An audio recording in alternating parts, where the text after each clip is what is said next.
نحمده ونصلي على رسوله الكريم اما بعد فاعوذ بالله من الشيطان الرجيم بسم الله الرحمن الرحيم ولا تقولن لشيء إني فاعل ذلك غدا إلا أن يشاء الله واذكر ربك إذا نسيت فقل عسى أن يهديني ربي لأقرب من هذا رشدا وَلَبِثُوا فِي كَهْفِهِمْ 300 سِنِينَ وَازْدَادُوا تِسْعًا۔ سورۃ الکہف کا درس چل رہا ہے۔ اسی سورت کی آیت نمبر 23، 24 اور 25 تلاوت کی گئی۔ گزشتہ آیتوں کے اندر اللہ رب العزت نے انہی غار والوں کے واقعے کے بیان کرتے ہوئے بیان فرمایا کہ ان کی تعداد کتنی تھی۔ جو یہودیوں سے مشرکین نے پوچھ کر آ کے سوال کیا تھا، تو اس کے ایک جو سوال روح کے متعلق تھا، جس کا پچھلی بنی اسرائیل سورت کے اندر جواب مختصر گزر چکا۔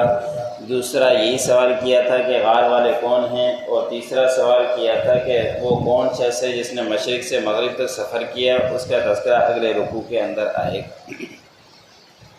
تو اصحاب کہف کی تعداد گزشتہ آیتوں کے اندر بتلائی تھی کہ 3 اور چوتھا اس کا کتا، اور کچھ کہیں گے کہ 5 چھٹا ان کا کتا، اور اللہ رب العزت نے پھر تیسرا قول بیان فرمایا کہ 7 اور 8واں ان کا کتا ہے، اور یہی قول راجح ہے کہ ان کی تعداد 7 تھی اور 8واں ان کا کتا تھا۔ پھر اللہ رب العزت نے بیان فرمایا کہ اس بحث کے اندر مت پڑیے،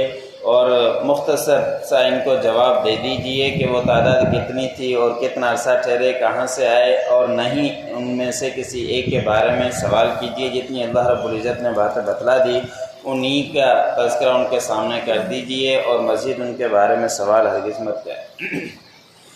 آج کی آیت میں اللہ رب العزت نے ان کی مدت ٹھہرنے کی بیان فرمائی ہے کہ کتنی مدت ٹھہرے تھے، لیکن اس سے پہلے ایک نصیحت اللہ رب العزت نے بیان فرما دی، اور شان نزول مفسرین نے اس کے متعلق لکھا ہے کہ نبی کریم صلی اللہ علیہ وسلم سے ان مشرکین نے یہودیوں سے پوچھ کر جو سوال کیا تھا کہ ان 3 چیزوں کے بارے میں ان سے سوال کرو، اگر صحیح جواب دے دے تو نبی ہے، اگر صحیح جواب نہ دے تو پھر نبی نہیں ہے۔ تو انہوں نے تینوں آ کے یہ سوال کیے تھے، تو نبی کریم صلی اللہ علیہ وسلم نے فرمایا، سوچا کہ اس سے پہلے بڑی بڑی باتوں کے متعلق جلدی وحی آ جاتی ہے، یہ تھوڑی سی بات ہے، مختصر سی بات ہے، یہ وحی اس کے بارے میں آ جائے گی۔ ان کے سامنے کہہ دیا کہ میں تمہیں کل بتلاؤں گا اس کے بارے میں کہ ان کے کیا معاملات تھے، روح کیا ہے اور اس کی حقیقت کیا ہے، اور 3 یہ جو افراد غار کے اندر تھے یہ کون تھے، اور مشرق اور مغرب کی طرف جو سفر کرنے والا ذوالقرنین کا واقعہ ہے میں کل بتلاؤں گا۔ لیکن آپ صلی اللہ علیہ وسلم نے انشاءاللہ نہیں کہا تھا، تو اس بنا پر کل گزر گئی، پرسوں گزر گئی، کچھ مفسرین نے 15 دن لکھے ہیں، کچھ مفسرین نے 18 دن تک لکھے ہیں۔ تو اس وجہ سے آپ صلی اللہ علیہ وسلم کے پاس یہودی آتے، مشرکین آتے، اور آپ صلی اللہ علیہ وسلم کو پریشان کرتے کہ آپ کی کل کب آئے گی، آپ بار بار اس طرح کی باتیں کرتے ہو، کل آپ کی آئی نہیں رہی کہ آپ ہمارے باتوں کے جواب دو۔ اس وجہ سے آپ صلی اللہ علیہ وسلم کو دلی صدمہ بھی پہنچتا تھا۔ تو اللہ رب العزت نے 15 دن یا 18 دن کے بعد یہ آیت نازل اتار کر بیان فرما دیا کہ آپ جب بھی کوئی کام کریں تو اس کے ساتھ انشاءاللہ کہہ دیا کریں، کہ انشاءاللہ نہ کہنے کی وجہ سے اتنے دن تک یہ وحی موقوف رہی۔ اگر آپ انشاءاللہ کہہ دیتے تو پھر یہ جلدی بات آپ کے پاس سامنے آ جاتی۔ اس لیے ہمیں بھی چاہیے، ایک نصیحت ہے اور ہمارے لیے بھی سبق ہے، جب بھی کوئی اس طرح کا معاملہ ہو، کوئی بات کرنی ہو، کوئی وعدہ کرنا ہو، تو ساتھ میں انشاءاللہ ضرور کہہ دیا کریں کہ نبی کریم صلی اللہ علیہ وسلم امام الانبیاء ہیں، لیکن انشاءاللہ نہیں کہا تو 15 دن تک وہی موقوف رہی۔ پھر اللہ رب العزت نے فرمایا کہ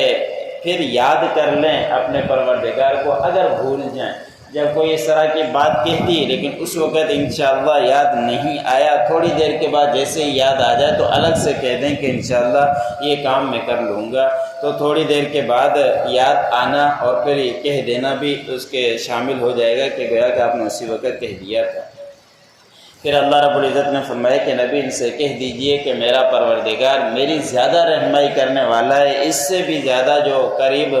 جو آپ نے سوال کیا ہے، اس سے بھی زیادہ اللہ رب العزت میری رحمائی ہر معاملے کے اندر کرتے رہتے ہیں۔ اور اصحاب کہف والے اللہ رب العزت نے فرمایا کہ غار میں ٹھہرے رہے 300 سال اور 900 سال زائد۔ اب یہ 900 سال زائد کہا اور 300 سال الگ کر دیے۔ مفسرین نے اس کے متعلق لکھا ہے کہ اللہ رب العزت نے شمسی اور قمری حساب سے دونوں کی تعداد بتلا دی کہ 300 سال یہ شمسی بن جاتے ہیں جو انگریزی تاریخ کے حساب سے بن جاتے ہیں، اور 900 سال جو زائد ہیں وہ قمری کے حساب سے بن جاتے ہیں، کیونکہ 35 سال کے بعد یا 36 سال کے بعد تقریباً قمری سال میں 1 سال کا اضافہ ہو جاتا ہے، تو اس حساب سے قمری حساب سے 309 سال بنیں گے اور چاند کے انگریزی حساب سے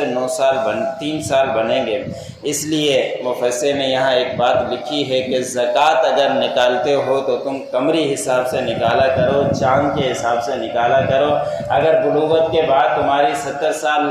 عمر ہو گئی تو 2 سال کی زکوٰۃ تمہارے ذمہ رہ جائے گی۔ اس لیے اس معاملے کے اندر احتیاط کریں کہ شمسی کے حساب سے بجائے زکوٰۃ چاند کے حساب سے نکالنے کی کوشش کرتے رہا کریں۔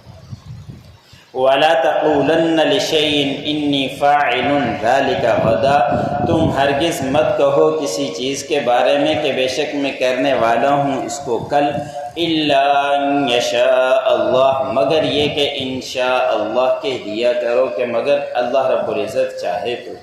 وَاذْكُرْ رَبَّكَ إِذَا نَسِيتَ، اور یاد کرے اپنے پروردگار کو جب آپ بھول جائیں۔ وَقُلْ عَسَىٰ أَن يَهْدِيَنِي رَبِّي لِأَقْرَبَ مِنْ هَٰذَا رَشَدًا، اور کہہ دیجئے کہ قریب ہے کہ میرا رب میری رہنمائی کرے اس سے بھی زیادہ قریب اقرب رہنمائی۔ وَلَبِثُوا فِي كَهْفِهِمْ 300 سِنِينَ، اور وہ اصحاب غار والے کہف والے غار کے اندر ٹھہرے رہے 300 سال، وازدادوا 9 اور 9 سال کا مزید اضافہ۔